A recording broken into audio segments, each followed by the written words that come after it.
Colonel Sutton Smith, 65, retired not uncomfortably on a supplementary private income. Could not resign himself to the discovery of Roman coins under the grounds of his cottage. Interesting theory the colonel has about those coins: over 2 sherries, never a third, no matter how nakedly his guest may leer at the adamant decanter. He can, of course, complete his memoirs, extensive notes over a period of years, invitations, newspaper clippings, photographs, stretching into the past on yellowing dates. Objects go with the clippings, the notes, the photos. The colonel decides to make his own time and constructs a simple calendar consisting of 10 months with 26 days in each month.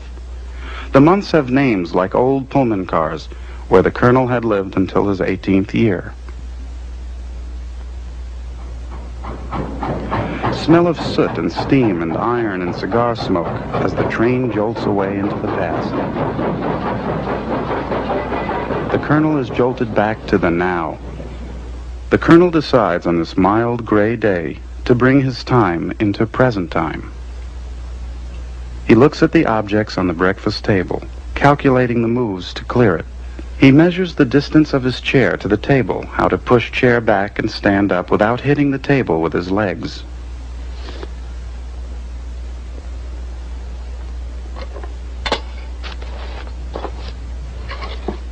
He has discovered the simple and basic discipline of DE, do easy. He becomes an assiduous student of DE. Cleaning the flat is a problem in logistics. He knows every paper, every object, and many of them now have names. Knives, forks, and spoons flash through his fingers and tinkle into drawers. He has perfected the art of casting sheets and blankets so they fall just so. Cigarette packages and crumpled papers land unerringly in the wastebasket, as a Zen master can hit the target with his arrow in the dark. DE is a way of doing. DE simply means doing whatever you do in the easiest, most relaxed way you can manage, which is also the quickest and most efficient way, as you will find as you advance in DE. You can start right now tidying up your flat, moving your furniture or books, washing dishes, making tea, sorting papers. Don't fumble, jerk, grab an object. Drop cool, possessive fingers onto it like a gentle old cop making a soft arrest. Guide a dustpan lightly to the floor as if you were landing a plane. Here is a student at work. The student considers heavy objects. The tape recorder on the desk taking up too much space, and he doesn't use it very often.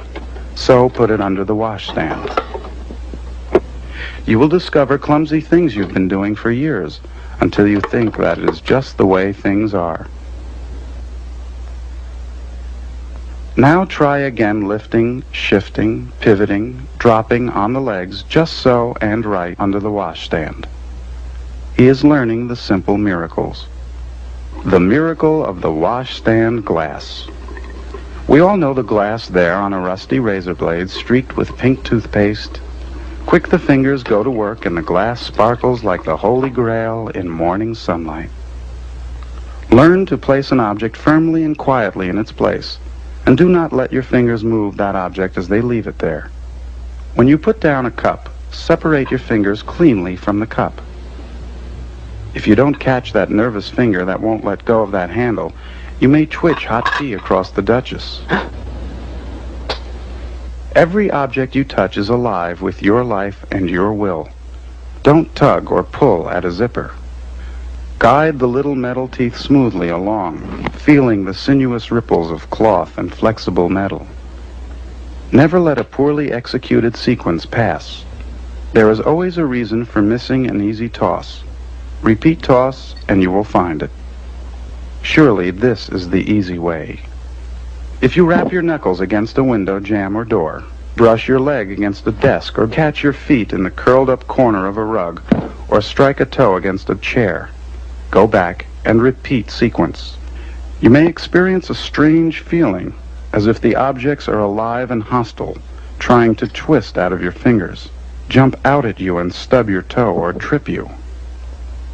You will be surprised how far off course you were to hit that chair, that window jamb, or door. Get back on course and do it again. How can you pilot a spacecraft if you can't find your way around your own apartment? It's just like retaking a movie shot until you get it right. And you will begin to feel yourself in a film, moving with ease and speed. If you drop an object, break an object, spill anything, knock painfully against anything, galvanically clutch an object, pay particular attention to retake. You may find out why and forestall a repeat performance. No student of DE would have his pocket picked applying DE in the street, picking his route through slower walkers. Don't get stuck behind that baby carriage. Careful when you round a corner. Don't bump into somebody coming round the other way. Everyday tasks become painful and boring because you think of them as work, something to be fumbled and stumbled over. Overcome this block and you will find that DE can be applied to anything you do, even to the final discipline of doing nothing. The easier you do it, the less you have to do. He who has learned to do nothing with his whole mind and body will have everything done for him. Let us now apply DE to a simple test. The old Western quick-draw gunfight. Only one gunfighter really grasped the principle of DE, and that one was Wyatt Earp. Nobody ever beat him. Wyatt Earp said, "It's not the first shot that counts, it's the first shot that hits. Point is, to draw, aim, and fire, and deliver the slug an inch above the belt buckle." That's DE. How fast can you do it and get it done? It is related that a young boy once incurred the wrath of Two Gun McGee. McGee has sworn to kill him, and is even now preparing himself in a series of saloons. The boy has never been in a gunfight before, and Wyatt advises him to leave town while McGee is still 2 saloons away. The boy refuses to leave. "All right. You can hit a circle 4 inches square at 6 feet, can't you?"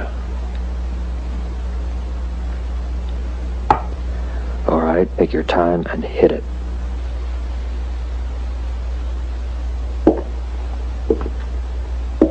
"Take your time, kid." How fast can you take your time, kid?